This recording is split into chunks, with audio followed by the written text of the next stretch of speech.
This week isn't just big, it's game-changing.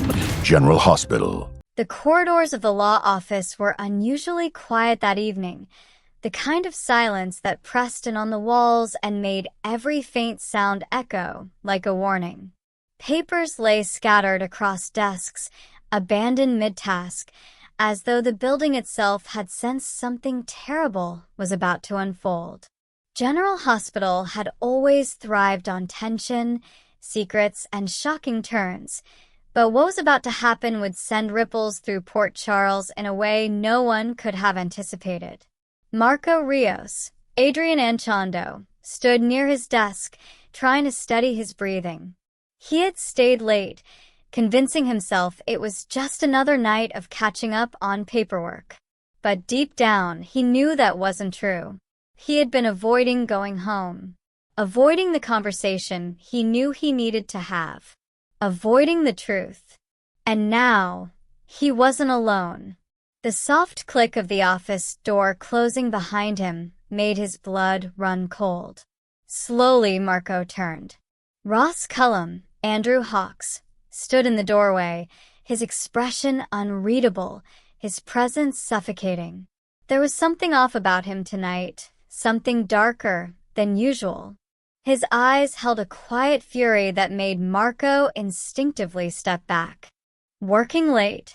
Cullum asked, his voice deceptively calm.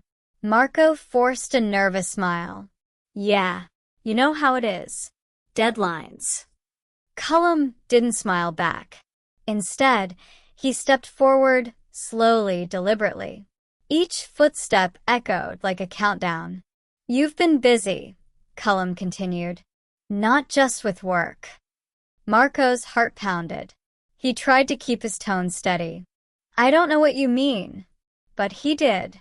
He knew exactly what Cullum meant.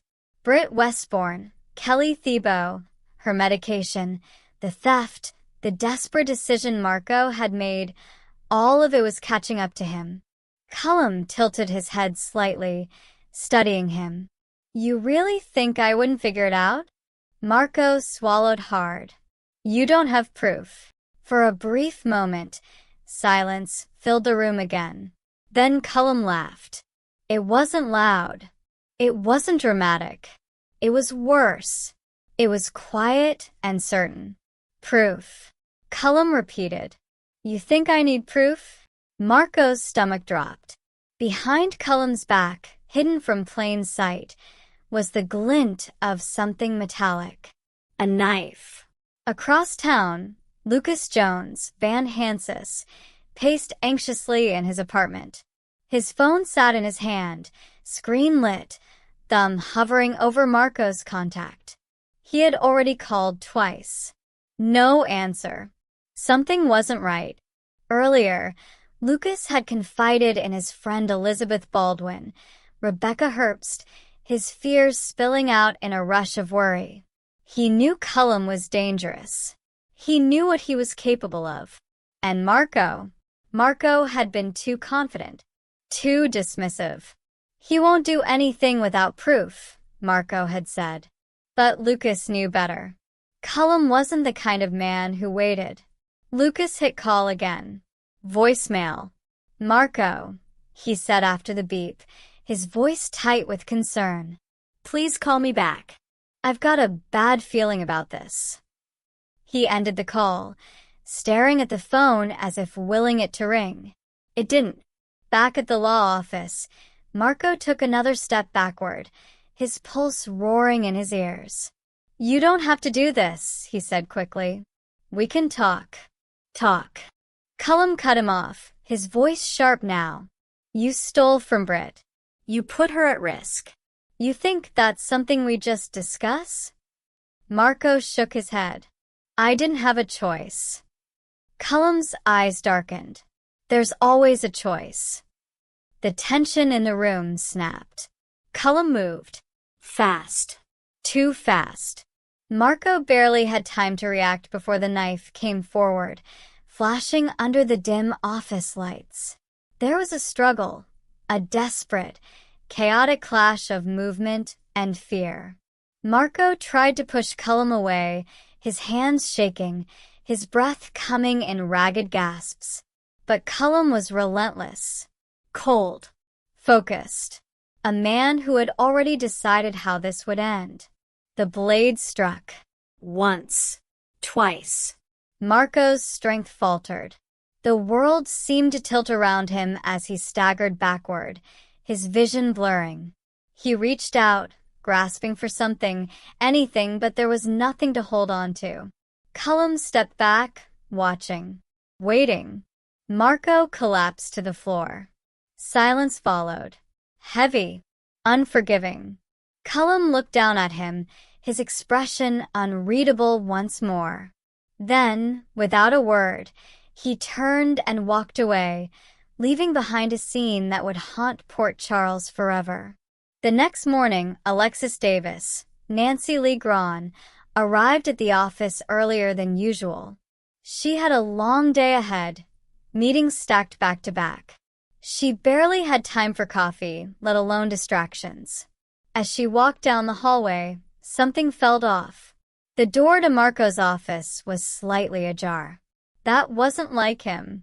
"Marco?" she called out, pushing the door open. What she saw inside made her freeze. For a moment, her mind refused to process it. The blood. The stillness. The unnatural angle of his body. Oh my God. She rushed forward, dropping her bag, her hands trembling as she knelt beside him. "Marco," she cried, checking for a pulse. Nothing. Her breath hitched. No, no, no, no. The reality set in like a crushing weight. He was gone. Alexis stumbled back, her hands shaking as she reached for her phone. 911, she said, her voice breaking. There's been a murder." The investigation began almost immediately. The PCPD arrived, sealing off the scene, questioning Alexis, gathering evidence. But answers wouldn't come easily. They never did in Port Charles. Across town, Lucas sat in the hospital waiting area, a growing sense of dread settling in his chest. When he saw Elizabeth approaching, his heart dropped. One look at her face told him everything. "No," he whispered, standing up slowly. "No, don't say it." Elizabeth's eyes filled with tears. "Lucas," she began gently. He shook his head, backing away. "No, he's fine." "He's probably just." Marco is gone. The words hit like a physical blow. Lucas felt the air leave his lungs. "What?" he croaked. "I'm so sorry," Elizabeth said softly. Lucas stared at her, as if waiting for her to take it back. To say it was a mistake. A misunderstanding. But she didn't. And deep down, he knew she wouldn't. His legs gave out, and he sank into a chair, his hands covering his face. A broken sound escaped him. Grief. Raw. Unfiltered. Everything he hadn't said.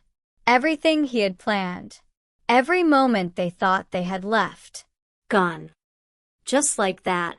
Port Charles would never be the same. Marco's death sent shockwaves through the community, exposing secrets, igniting suspicions, and setting the stage for a storm that was only just beginning. Lucas would demand justice. Alexis would struggle with the horror of what she had witnessed. And somewhere in the shadows, Cullum remained, watching, waiting, untouched. For now. Because in Port Charles, the truth always comes out. And when it does, no one is ever truly prepared for the fallout. The grief didn't hit Lucas all at once.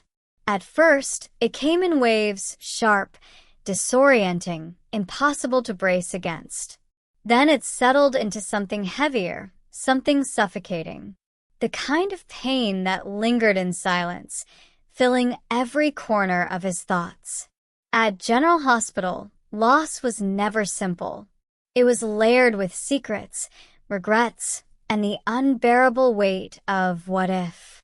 Lucas Jones, Van Hansis, sat alone in the hospital chapel long after Elizabeth had left him there.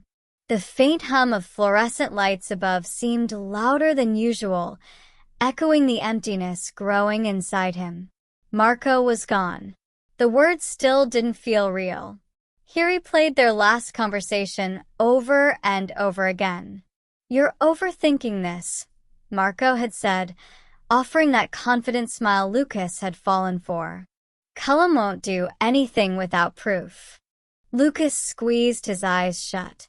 "You're wrong," he whispered into the stillness. At the Peace PD, tension was building. Detective Dante Falconeri paced near the evidence board, frustration etched across his face. Photos from the crime scene had already been pinned up: Marco's office, the blood patterns, the angle of the attack. Everything about it pointed to intent. This wasn't random. This was personal. Alexis Davis, Nancy Lee Grawn, sat nearby, wrapped in a blanket someone had given her, though it did little to stop the trembling in her hands. "I should have gotten there earlier," she said, her voice hollow. "If I had just—" "Alexis," Dante interrupted gently, "this isn't your fault." She shook her head. "I saw him. The way he was lying there, no one deserves that." Dante nodded grimly. "We're going to find who did this."